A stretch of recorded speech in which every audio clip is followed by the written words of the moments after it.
Pickleball Diaries presents Klyng on the Court with your host, Lily Brown. Let's go!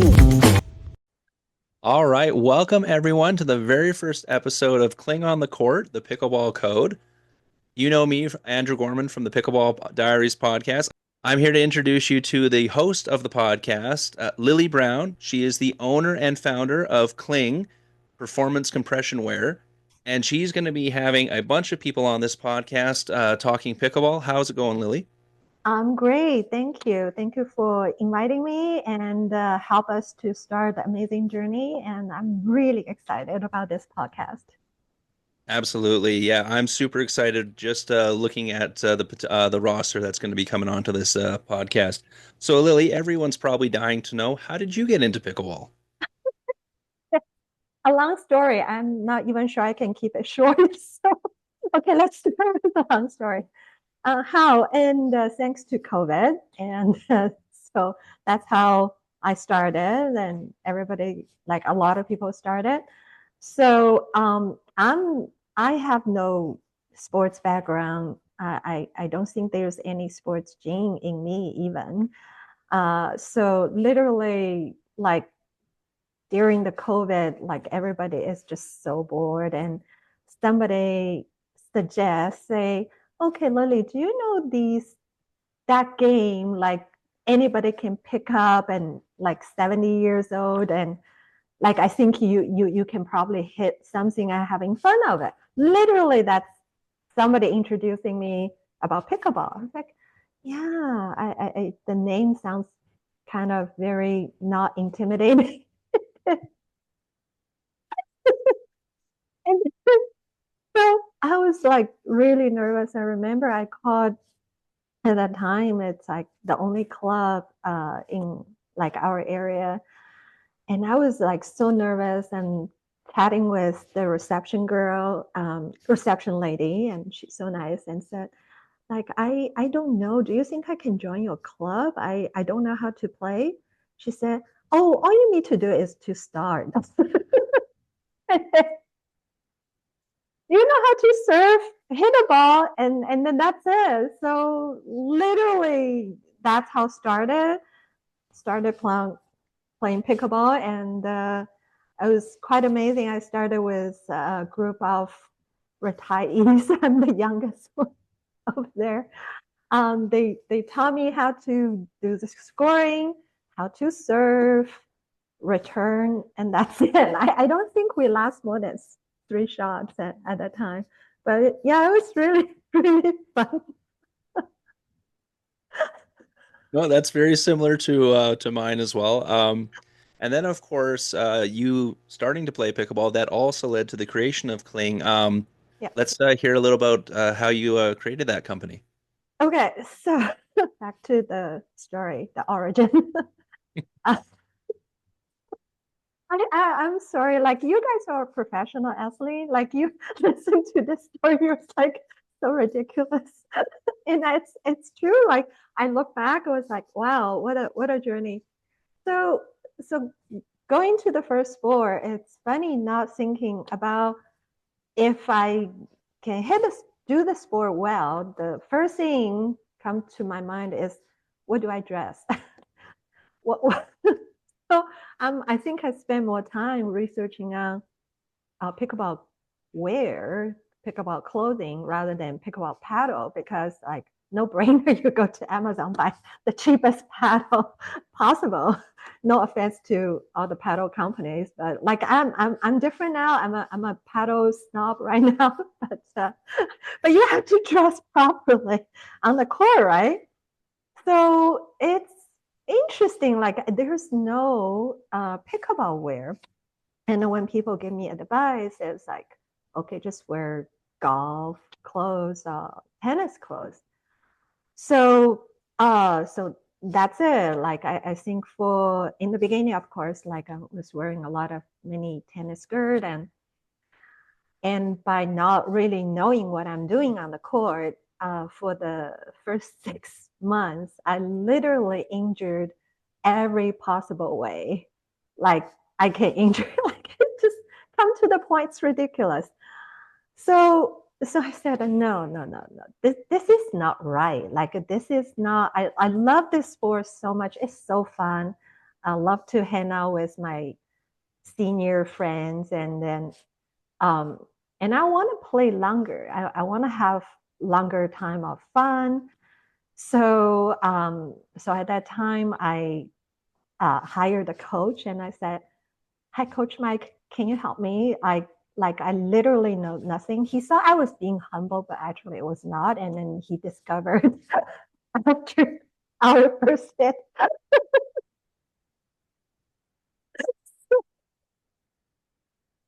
Um, so, so I had to go from the very beginning, like ABC, the fundamentals of like how to swing every shot, literally learning from every shot. And the interesting part, I always thought, okay, I never do workout and never exercise, but overall I thought, oh, okay, I'm myself is fit. And but every time when I learn a new shot, I discovered a bunch of muscles I never thought I ever had ever before. So um and every time learning a new shot will have like certain muscles be sore, hurt for period of time. So then we start talking. It's like, yeah, like I don't find the skirt, the mini skirt is the way to go.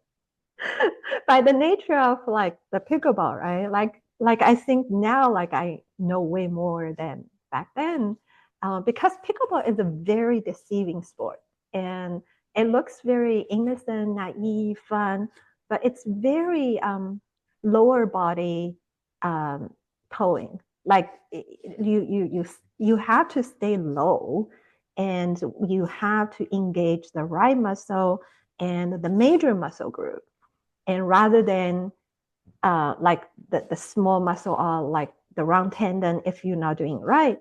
So, and especially we nowadays, nobody really only plays 1 hour, right? Like, or even an hour and a half. We're talking about pickleball, we start with 3 hours. Yep. And it's just like that's the past. So based on my own injury, my own learning experience, so I start to say, okay, can we design some clothes that really feature the two pickleball needs and the pickleball players. And so by carrying that thought, we formed a expert group quickly together. And so literally we're doing the research based on, okay, from each shot, and this is a muscle, a right muscle groups we need to engage. And these are the most um, targeted muscle groups we need to protect. And like I have some records of like early days where we're brainstorming. And I remember like my coach was showing me, literally we're in the boardroom, like, and then so he will show me each stroke, and we will tape the targeted muscle, um, and how's the kinetic chain, like how's the movement. And then so go back to the design, like the closing design, say these are the areas we need to take a special care of. So yeah, so that's kind of the origin story. And we're very proud of the whole journey, because in the beginning we thought, okay, it's relatively, we targeted like 6 months for the R&D. And when we really started, it turned out it's 18 months. So it's always like, because every time when we find, oh, there's certain area we still can do better, even though there's like no competitor on the market, we still say, no, if we find a better way to address the issue, we need to do better. And so by going all the way to the material. And we blend, we literally blend our own fabric on each different product, and we know in and out every details. There is a reason why we designed this way. And yeah, if you let me, I can go on nonstop. And I don't want to make this I love the oh passion. like infomercial. Sorry. Yeah, so yeah, that's kind of the beginning story. And then to differentiate, say, what's the difference? And I think will be like why I think in our conversation I said I really emphasize on performance part. And I think it matters. It's not the compression we're working on, it's not a medical piece. It's help us to protect our body and to make us to enjoy the longer fun on the court. And not everybody is pro, and of course majority of us don't ever want to be a pro. Not like you. So we just want to have longer fun on the court. No, absolutely. And as someone who uses Klyng, I can absolutely say after wearing it for a tournament, I was it was funny. We got my wife and I got back to the hotel after playing in it was like 8 a.m. to like 7 p.m. The length of the tournament, and went in, changed, got ready for bed in the hotel, and I was like, I don't feel tired at all. Like my legs aren't sore, my muscles aren't cramped up, and like before, yes, I was always drinking water and stretching and stuff, but you'd always be like exhausted at Yeah. the end. I was like, no, I'm good. I could go like another day. Let's go, right? So I can attest to how well these compression products or performance compression products work. So I gotta say, like it's been awesome to start using it, and you're definitely gonna see me using it on the court a lot more. Oh, thank you. Thank you. That's amazing to hear your feedback. Yeah. So yeah, so that's awesome. So going on for for this podcast itself, so you're gonna be bringing on some pro players, some pro coaches. Yeah. And what is it that you hope people can get out of this podcast? So like I know, for example, like the first is it okay if I spoil the first guest? Ah. Do we want to save it? Okay, we'll say, oh, so I know I already know who the first guest is going to be, but and they're going to be going over some really great stuff. But what is it that you hope people get out of this podcast, like when they come in to listen to? Because it's definitely in comparison, for example, like my podcast where it's very news oriented. Yours is going to be more of an like what we would say educational, not just for how to play, but how to like protect yourself on the court as well. Yeah, exactly. So that's why we kind of titled ourselves as the Pickleball Code. And I think I'd love to share my story of my growth from like the 2.0. Is that the lowest rating? If you call is that 1.5 is even the number. Yeah, we'll say 2.0. I think that's where most people say they start out. So. Um, and then to now I'm like within 3 years, and I'm competing at 4.0 tournament level. So like so in the past 3 years, I'm like I'm like the baby. I'm like the pickleball baby, but carrying the conscious. So and I'm seeing what I'm learning. And like every time when I learn something, I or have the revelation and I write it down, and I'm so eager and want to share with my friends, and like everybody is experiencing through this growth period. So, and I think with that kind of perspective, um, like that's what kind of knowledge of the code I want to share, like how to get better, how to improve, because the frustration most people have and the pain they have all, and I all went through. So, and also with that mindset, I engaged our Klyng pros. which is like across Canada, the top pro players in Canada in pickleball. And often we chat, and I love our Klyng pros because we got so much support from them. We're like truly like a family because we are a homegrown brand, startup brand from London, Ontario. And I literally in the beginning just approached them, say, try it, see if that will help your body. And they did, and they joined our family and are being the biggest endorsers for our brand.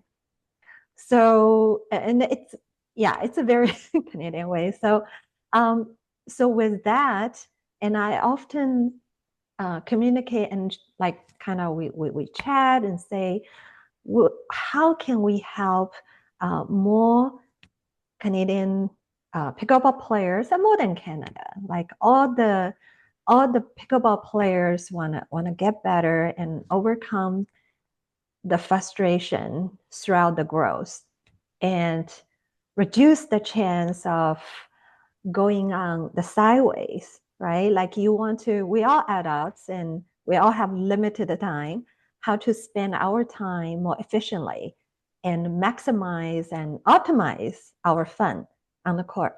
Doesn't matter if you are tournament players or rec players. Every moment on the court, you have to be fun and you need to enjoy it. So with that, I will have our guests from the pro players, from the experts in different fields, coaches will help our listeners and to crack the code. So yeah, I think that's kind of the essence of the pod. That's perfect because yeah, then that complements so well because you see some videos and stuff on YouTube where it's like tips and tricks, but nobody ever actually like hardcore breaks down, especially down to like the muscles that you're using on these videos. Like they might break down the shot by shot, but they won't break down, okay, this is what you're using. You're using this part of your leg, you're using this part of your hips and stuff like that. So the fact that people will be able to tune into this, see that, and then be like, oh, I'm doing this wrong. Maybe that's why I'm throwing out my lower back, or maybe that's why my calf is cramping up. Exactly.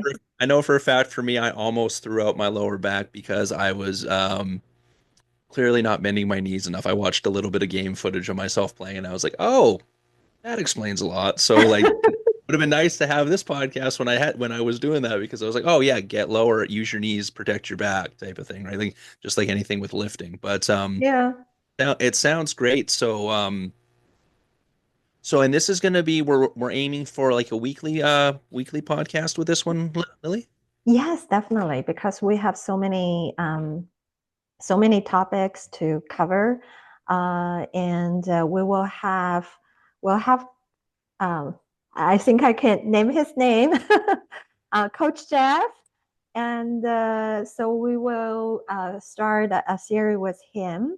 We'll talk about the course strategy. He's a very famous performance coach and very knowledgeable. So with that, we will go through scenario by scenario and shot by shot, and what's the right strategy to address that. And yeah, so it's all going from the performance point of view. Like I listen to all the podcasts, and by the way, I really love your podcast. That's why I reach out to you. And I watch all the YouTube videos possible there. And I think I also go through all the frustrations, and I can relate to like majority of our players and from like all levels. Um, and often because you feel you're there, like it's very interesting. Like there's no other sport is like pickleball, and for an adult to enter in this sport and within 6 months you say, okay, I can go to a tournament. I can sign up for a 3-0 tournament. Like I don't know, like I cannot imagine, I cannot think about any other sport has something, an adult playground like that. and make us feel so happy and so young again. So with that, and everybody like want to get better, but often we see, yes, there's a lot of information there, bits and pieces, and you can see like I remember used to be YouTube, like 20 minutes, 30 minutes. Now, like, oh, we are all into the fast food, like consumption mode. That's too long. We just want to watch 60 seconds shots. And that's it. If that coach not telling me I can learn something in 60 seconds, I'm not gonna watch it. I don't have time. So it's it's good or bad. And good is like it keep us get excited. The bad part is you don't, especially as adults, when we don't have a good foundation, and you will go sideways and nobody will even tell you. So if you go on a detour too long, it actually hurts. We're not even talking about the game, but it hurts your body because you're not doing the right thing. So the often I'm using my own example and how the injury started. Do you know the number one, Andrew? I'm asking you this question. Do you know, or can you guess the number one injury for beginner players? Do you know where? I'm gonna say either throwing out their shoulder, or I'd say like a strained calf or like an ACL type injury. No. No?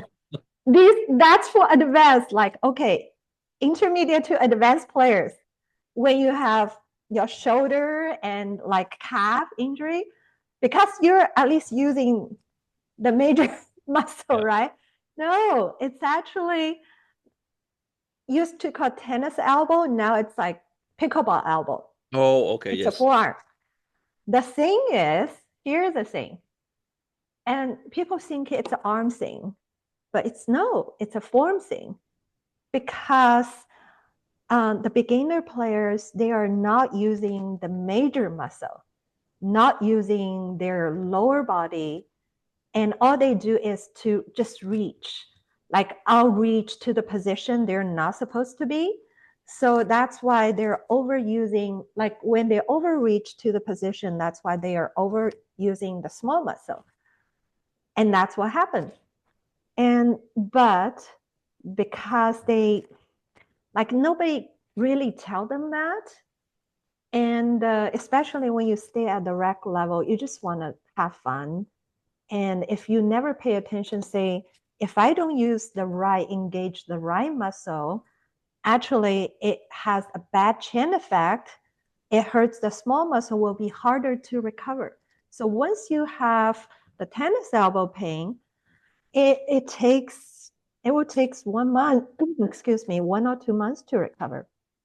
Yeah. So, and if you keep doing the wrong thing, not using, not you should use your calf, you should use your hip, you should use your legs, but if you're not using them, you're gonna keep having your elbow issue. So, so by kind of help people to understand, hi, look at the design and look at these are the muscle you really need to engage, the proper muscle to engage. Also help them to help their forms. And because if you don't feel, if you never, it's funny, like beginner players, they never think they need to protect their calves. Like me, like what's calf? Like, why do I need to use it? Achilles, what? Achilles injury is really for more advanced players because you have your weight forward and like the weight is on at the ball of your feet. But like a lot of people are sitting, like they're not moving. There's no weight. There is no way, no weight transfer at the lower body. So I think it's all connected. Yeah, so that's the kind of angle we want to kind of go in and bring the experts from different field and help our players. And no matter you're beginner players, advanced players, and go to tournament, we're all facing similar problems or issues and dilemmas. Yeah, so I think that's the path we want to grow into. No, absolutely. And I can relate to that. And it's funny because me coming from a multi-sport background, I don't really certain things like that, like particular movements, I didn't think about as much because I've learned those movements through other sports. But the fact that this can be broken down now and I can see, oh yeah, okay, I am using this muscle, I'm using this. Like, yes, I already technically do sort of the movement, but okay, this is what I need to make sure I stretch. I need to make sure I protect this muscle because yes, I was already doing the movement, but I wasn't aware of what technically muscle groups or finer muscle groups I was using. So even for someone like me who came from, playing like six different sports growing up compared to someone like you who, like you said, you didn't really play sports growing up. So this is beneficial for both. For people who haven't played a lot of sports, it breaks down the movements in a very easy to learn way. For someone like me who's come from sports, now it's like, oh, okay, these are the muscle groups I need to worry about. This is what I need to protect, especially for someone like me who's I'm not what I would say old, but I'm past what you would normal for most sports, what you would consider prime playing age. Like pickleball, yes, it's everyone can play, but I'm on the latter side of 35 at this point. So this Oh is where no, but injuries see this is that where that's injuries start to kick in a little bit more. but that's a charm of pickleball. Now we will be excited. Yay, we can play seniors. Oh, yeah, exactly. So, Move out of the absolutely. age bracket. I don't want to play 19 plus. I got a few more years before I'm out of that age bracket. I know where I am. Age brackets are usually 12 to 49, so I still got ugh, 12 more years before I get to doing that senior Oh, ones. But no, I get to play a bunch of 15 to 19-year-olds all the time now, and watching them run around, I'm like, yeah, I remember when I could do that. So I have to be smarter about my movements now. there's another thing. Even the young players, like we have pro players, and we help them reduce the pain, and they're like in their 20s and already, oh, I have pain here, I have pain there. So it's funny. Like I think for you guys, like grown up as athletes, and you guys are so used to pain. It's like pain to be part of the sport. I think that's like you guys are so good at sport and it kind of goes through that. And also in this generation, your generation, I think it's probably the first generation really doing a lot of sports, but the protective sport gear is really new.